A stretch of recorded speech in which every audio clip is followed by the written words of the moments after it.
Unit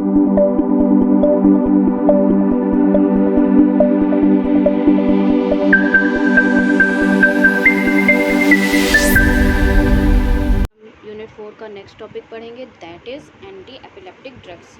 epilepsy एक neurological disorder है। इसमें न्यूरॉन से रिलेटेड प्रॉब्लम होगी।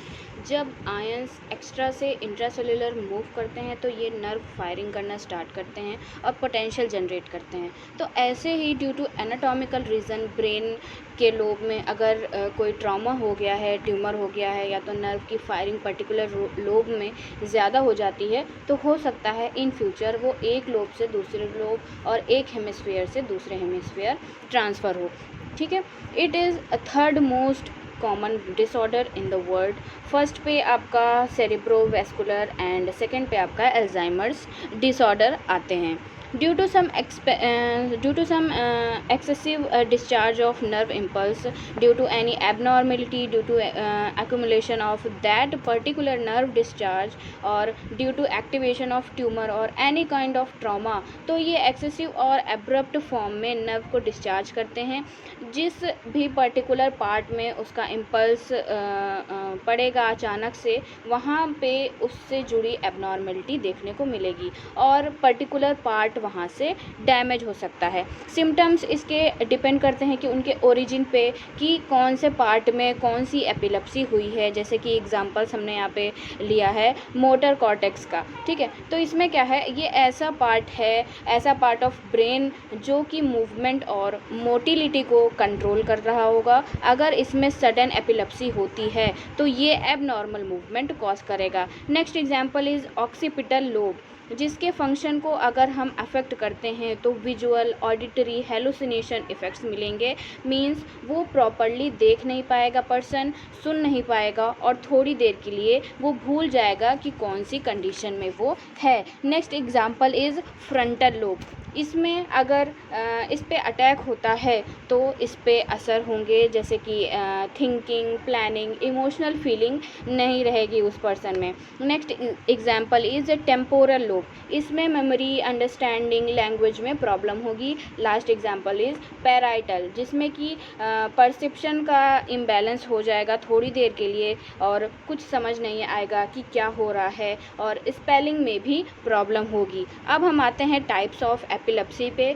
पहला टाइप है इडियोपैथिक, जिसका मतलब है ऐसी एपिलेप्सी जिसके कोई स्पेसिफिक एनाटॉमिकल कॉज नहीं हो, रीज़न ना पता हो।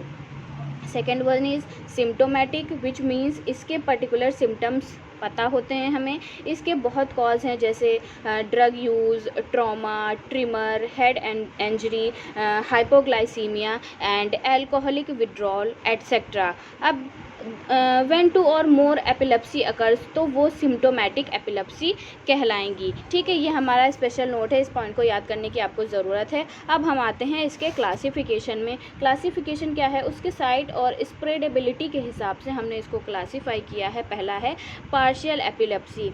First point is only a portion of brain, यहाँ पे सिर्फ एक ब्रेन के पोर्शन पे ये काम करेगा। नेक्स्ट पॉइंट इज़ ब्रेन का एक लोब या फिर हेमिस्फेयर ही अफेक्ट होगा। अब पार्शियल को भी हमने कई पार्ट्स में डिवाइड किया है। पहला है सिंपल पार्शियल एपिलेप्सी, कुछ नर्व्स बहुत एक्टिव होंगे जो एक लोब को अफेक्ट कर रहे होंगे, जिससे ये स्प्रेड नहीं होंगे और कॉन्शियसनेस लॉस नहीं होगी।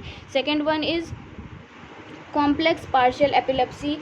इसमें आपको थोड़ी देर के लिए हेलुसिनेशन होगा, सिम्टम्स दिखेंगे जैसे च्यूइंग, डायरिया, यूरिनेशन और कॉन्शियसनेस ऑल्टर रहेगा। Third one is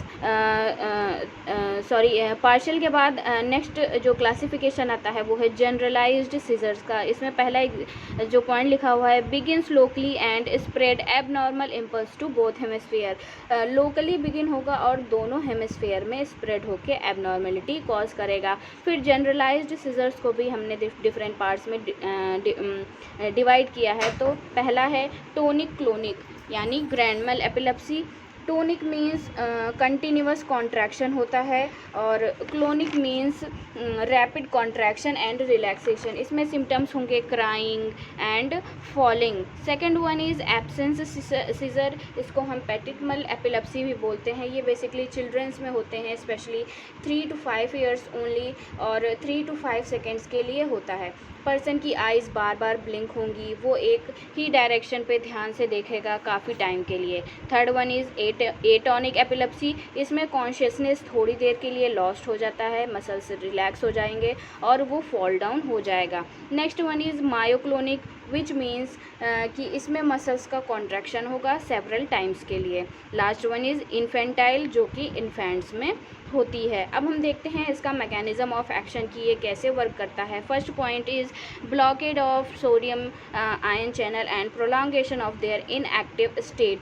sodium channel ऐसा चैनल है जो इंट्रासेलुलर और एक्स्ट्रा सेलुलर में कनेक्टिंग पाथ का फॉर्मेशन करेगा। तो ऐसे चैनल जो किसी भी वे से सोडियम आयन को बाहर से अंदर आना अलाउ करें, और वो सोडियम आयन चैनल कहलाता है। जब पॉजिटिव चार्ज बाहर से अंदर एंटर करता है तो अंदर की पॉजिटिविटी बढ़ने लगती है, तो ये डीपोलराइजेशन का प्रोसेस होता है। तब एक्शन पोटेंशियल स्टार्ट होता है और जनरेशन ऑफ कंडक्शन प्रोग्रेसिवली बढ़ता जाता है फेज़ 2 में, जो राइजिंग फेज़ में एक्शन पोटेंशियल होगा। ठीक है, अगर सोडियम आयन को ब्लॉक कर देते हैं हम, ठीक है, कोई ड्रग देके या फिर किसी भी वे से हम सोडियम आयन को ब्लॉक कर देते हैं, तो नर्व कंडक्शन स्लो हो जाएगा, या तो ब्लॉक कर दिया जाएगा, या तो इनएक्टिव फेज़ को प्रोलॉन्ग कर दिया जाएगा। ऐसे फेज़ जहां sodium ion channel inactive phase में होता है, या तो रिकवरी उसकी कर दीजिए। जैसे कि एग्जांपल्स में हमने ड्रग लिए हैं फिनाइटोइन, कार्बामाज़ेपिन एंड लामोबिगिन। ये ऐसी ड्रग्स हैं जिनको हम देकर सोडियम आयन चैनल के एक्शन को ब्लॉक कर सकते हैं। Second one is blockade of low threshold calcium ion current in thalamic neurons, that is absence seizure. और इसमें हमने इथोसक्सीमाइड का एग्जाम्पल लिया है। कैल्शियम के पास पॉजिटिव चार्ज है तो डीपोलराइजेशन होता है और एपिलेप्टिक कंडीशन बनती है, तो इसको इनहिबिट करना है, जिसके लिए हम इथोसक्सीमाइड ड्रग दे सकते हैं। थर्ड है आपका इन्हेंसिंग गाबा मीडिएटेड इनहिबिशन। तो इसमें कई सारे स्टेप हैं। गाबा में इनहिबिटरी मैकेनिज़्म होता है, मीन्स आईपीएसपी का बेसिक मैकेनिज़्म है। ओके, गाबा में जब गाबा रिसेप्टर ऐड होता है तो वो नेगेटिव चार्ज आयन को अंदर आने को अलाउ करता है। गाबा पे अगेन बेंजोडाइजेपिन और बारबिट्यूरेट अपने बाइंडिंग साइट पे बाइंड होते हैं, तो ये क्लोराइड चैनल के थ्रू कैल्शियम आयन को ब्लॉक कर देते हैं, और ये चैनल ज़्यादा टाइम के लिए ओपन होता है, जिसकी वजह से कैल्शियम आयन की permeability extra to intracellular बढ़ जाती है, और कैल्शियम आयन जो कि नेगेटिव चार्ज है उसका अमाउंट बढ़ने लगता है। This is called hyperpolarization. तो अब हमें इनहिबिशन एक्शन मिलेगा, जिससे एपिलेप्सी के केस में हेल्प मिलेगी। Second point is GABA receptor पे काम करके हुए क्लोराइड चैनल की ओपनिंग को प्रोलॉन्ग करते हैं, जिससे एंट्री क्लोराइड आयन की मैक्सिमम होगी, जिसमें हम ड्रग देंगे benzodiazepine. Next point is by inhibiting GABA metabolism by giving valproic acid. ऐसे सब्सटेंस जो गाबा को मेटाबोलाइज करते हैं, जिससे गाबा की अवेलेबिलिटी कम हो रही है और निगेटिव चार्ज आयन अंदर नहीं आ पाएंगे, इसमें हम वॉल्प्रोइक एसिड देंगे, तो ये ड्रग गाबा की अवेलेबिलिटी को बढ़ा के कंडीशन मेंटेन करेगा। ग्लूटामेट पे बाइंड होने से एक्साइटेटरी न्यूरोट्रांसमीटर जनरेट होते हैं, और फिर से डीपोलराइजेशन स्टार्ट होता है। बाय ब्लॉकिंग दिस रिसेप्टर हम कंडीशन मेंटेन कर सकते हैं। इसमें हम ड्रग देंगे फिनाइटोइन। ओके, तो अब हम पढ़ते हैं फिनाइटोइन की फार्माकोलॉजी। ये जो फर्स्ट पॉइंट लिखा है, block voltage dependent sodium ion channel. ये voltage dependent sodium ion channel को ब्लॉक करते हैं, हाई फ्रीक्वेंसी नर्व फायरिंग को ब्लॉक करते हैं। Next point is sodium channel को इनएक्टिव स्टेट में ब्लॉक कर देता है, ताकि वो वापस एक्टिव ना हो सके, और अगर एक्टिव होता है तो काफ़ी टाइम के बाद एक्टिवेट हो। नेक्स्ट पॉइंट इज़ ये सोडियम चैनल की रिकवरी को डिले करता है और ये टेरेटोजेनिक ड्रग है ड्यूरिंग प्रेगनेंसी ऑर्गेनोजेनेसिस के प्रोसेस में एबनॉर्मेलिटी कॉज कर सकता है फीटस में। तो आज का टॉपिक यहाँ पे ख़त्म होता है। If you have any query then freely to ask. Thank you so much.